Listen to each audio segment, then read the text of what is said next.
What's happening? It's me again. Now, you might have heard of us fans here. We've all got, us football fans should I say, we've all got a massive, strong opinions. And again, a bit annoying, but we can avoid that. But yeah, anyway, we sort of need to, as you guys know, there's all these social media. It's massively, should we say, influence about football? It's massively involved in football these days. So say if like the Oxlade-Chamberlain situation, what he said about great win over Arsenal, we go again next week, that weren't directly done by him, it's all just a bit mad, shall we say, football these days. From like, you get stuff like, you go through like footballers' Twitters, they could be like 23, 24, and you go down and there's always these people and like they're trolls, and like you go down 19 or whatever, when they were 19 they're putting out, say, not all of them, of course not all of them, I'm not saying that, but you go down and like, I think it was it last season, there was one about, who was it about? I can't remember. Gray, that was it. It was about Gray. But yeah, anyway, so yeah, that doesn't matter anyway. But what I'm trying to say is, football is massively influenced by social media. And so, I'm not looking at the bad points of football, I'm actually going to get across some good points about football. So us fans who go, well, not me personally, but I do try, you know, it's quite hard. 15 years old, trying to get tickets to all these games and everything, and all these matches to go and support your club week in, week out. It's hard, alright? Because, one, I'm still at school, I'm in my last year, which is decent, don't have job, main thing, you need to go and watch your club. Now, this is going to be a decent video in a few ways. One, because football in the last 5 years has changed so much. In my opinion, like the fans like channels like Toffee TV, Arsenal Fan TV, the Redmen TV, 90 Min Daily, and almost 90 Min Football, whatever they're called. All these people, and at Ball Street, the big, hopefully one day will be right near the top, like nearly up there with Sky sort of thing. And like, people say, well, that's never going to happen, that could happen in the next 30 years. I never got to see, my opinion of the football that we see nowadays, the only thing I know. I never actually, born in 2002, I never got to see when Sky got invented and they started bringing in all this other stuff. I never got to see that. I wish I did get to see that, because apparently football was a lot different back then, so I'd get to see two perspectives. But the only thing I've ever seen is football in the way it's played today, which is not a bad thing. I think if there was no such thing as Sky, then, you know, like, it'd be a bit different, we could say, football. It would be a lot different, for an example, but yeah, like, I think Sky's definitely helped the game, but then I think it's also brought, what I've heard of other older fans say, it's brought old fans a lot further away from the game sort of thing, so they're not involved so much. It's like, basically, you know, Irons, yeah, I don't support that dirt, should we say, but yeah, apparently, because like, they used to play at the bowling, didn't they, and it was so close when you went to that ground, it was so close, like, you could literally touch the players if you put your arm out.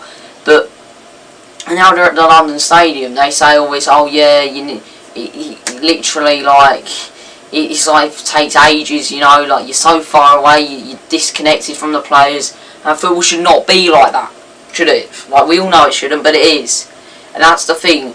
Everything that goes into football nowadays, it's because of, what I'm trying to say, fans are just getting disconnected even more, until these fans came in, like I said, like all these big YouTube channels that have came in, they've grown, they've given fans a voice, and people who so much disrespect them is because I think they just didn't get there first. And we all know it, because it's all great ideas. Everyone wants to get their fans as much opinions as possible. Like, that's what you want to do. Like Arsenal Fan TV, they go to the game every single week, no matter if it's in some country like we've never heard of, whether it's pre-season Australia, all this stuff they go to. I'm not an Arsenal fan, but I think what they do is amazing, and they are the top channel in the world. But what people don't understand is the first ever YouTubers that were actually started all this fan stuff I can remember. Ball Street have definitely helped out all these fan channels by far. They weren't the first, but without Ball Street and their network, and now they've got this massive sponsor backed by Ladbrokes. It's amazing, alright? It's great. But they weren't the first on there. They weren't the first on the scenes. That's the thing. What people don't understand is, if you want to get anywhere with this football thing, you've got to go part time. You got to go part time job. You got to want it. All right. So I say all this shit. Say all this. I'm lucky, all right, because I'm not in that position. I can go to school. I don't earn no money from it, of course, because I've only got like 9 subscribers, 11 subscribers, something like that. But of course, my aim is to produce and progress in my videos, football content in the near future. So you'll be seeing me when I'm 20 going to the games, going to not every week, but near enough every week sort of thing, if that makes any sense. But yeah, like every other week, yeah, something like that. We'll say that for now anyway. But even if it's just sitting in your room, like, we've all got to get somewhere with this thing. Like, we're not all just going to be, for example, we can't all just start in some massive, like, studio with, like, big chairs and all this. Like, we can't all start there. We've all got to start in our bedroom sitting on, like, a 10-year-old computer chair and whatnot. But we've all got to start somewhere with this thing, is what I'm trying to say. But no matter where you're giving your voice in this football world, as long as you're getting noticed, does it matter? Because there's always this involved thing, like, the fans don't get involved. You might have seen my video that I produced on my other channel last year. It's got a few. I think it's got about 100 and some views now, and it was about. Oh God, you should just don't watch it. It's actually what's the word? Cringing hell is what I'm gonna say. It was just terrible, alright, but it was me giving my opinion after a Man United game, and why I don't agree with, like, everyone knows when you go to the theatre of nightmares, it's just the most biased ground in the Premier League. And there's a lot of stuff here nowadays with all the Wenger out situation with Arsenal now. So, like, now fans are getting more involved in that. Now they're getting their say now. There's always, now people are bringing out stuff, and now Wenger signed another 2-year contract, and now it's just all getting a bit heated now. Arsenal fans, some of them have decided to carry on with this process, some of them have decided to carry on. Other people have decided to rein it in a bit, you know, it's gone a bit boring, like, there's nothing they can do about it, he's staying. And I look at Arsenal as a team, like, they're probably up there with one of the best attacks in the league. Defending wise, they're not all there, and midfield, they're not all there. Xhaka, I think he maybe would suit a bit better into a team like West Ham. You know, he's not exactly good enough to play for maybe a team like Arsenal. I think he's a great player. Don't get me wrong. I think his left foot is second to none. But I just don't think he's able, and I think he's a bit. He loses his head a bit too quick. But I would never call Xhaka a top midfielder in the world, because he's definitely not. See, there's people like who say Sanchez is he don't want to be Arsenal, and of course he don't want to be there. Like, why would he? Let's be honest. After last season, but there's nothing you can do about that, is there? But it's just got to carry on and all that. But like, I don't understand. As long as he might not be playing for Arsenal football. He might not be playing for Arsenal Football Club, but what he is doing is he's playing for himself. And does that matter? If you're winning games, you're winning games. I can see why people say, yeah, we don't want Sanchez at the club. If Arsenal, every team is bigger than, like, a player. Of course it is. Like, what is it? If you play for the badge, you remember the name on the back of the shirt. It's as simple as that. But if we all know Sanchez wanted to move anywhere, he'd move to the PSG, Man City, Barcelona.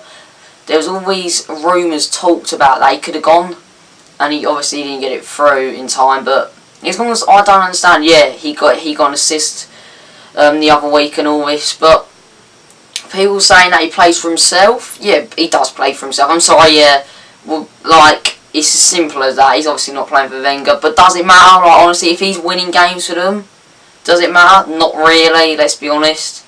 And I think what people have got to realise is that, yes, you get a lot of stupid mugs in this game of football, like, who, who it's not really, some of them, no, I'm not saying Sanchez, but say like Gallas, great example. He played for Tottenham, Arsenal, all these teams, Chelsea's alright, yeah. So like, but it's different for him because he's not from England, so he's not going to get the perspective that we get. For him, it's just he wants to be kicking ball. It's as simple as that. Obviously he gets it a bit, but I've heard him say before and stuff that it's different because he's not English. It would be like me going to play in like, I don't know, name a country, America, and I sign for Galaxy and maybe I go to New York. Let's say that, and all the fans hate it. We could say it's just an example. I doubt that ever would happen. I could have really think of something better, but say that. But I'm not going to look at it the same way as everyone else looks at it because I'm not from that country. I don't watch football in America, so like I wouldn't understand it. It's like him coming over from there to there. It's like Sol Campbell. He's fine, yeah. He's an idiot, stupid, yeah. But people like Gallas who are not even from England, I think you should let them get off with it. For an example, you shouldn't be selling your top players anyway to another bigger club or a rival, but you shouldn't. Sanchez, if he wants to go Man City, let him do his thing, because if Man City get Sanchez, they would definitely, and there'd be literally no one could defend any other team in the Premier League for saying Man City do not have the best team in the league, because it's quite simple. Man City do have the best team in the Premier League by an absolute mile. Like, they've got the best, they've probably got, if when Company's there, by shadow of a doubt, they're first. When Company's not there, their defence is weak, but it's still pretty better than anyone else. But yeah, anyway, you saw my video about the Albion the other week, Pulis out and all that rubbish. Like, people say Wenger out, Pulis out, Robson Kanu, like, kick the ball over the top.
You heard me say about Robson Kanu, who's 5 foot tall. I generally think he's like I'm 5'4", he's 5 foot. Honestly, if I'm wrong, sorry, but yeah.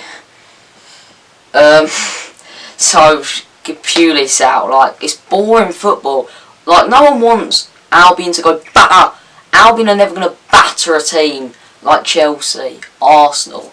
But put in a performance. Don't just smack the ball up. Watford, I thought we were going to lose 3-1. We managed to get a result, and that's the main thing. Like, and that's all that matters. So yeah, up the Albion. Go subscribe to Anis and Gib. And yeah, goodbye.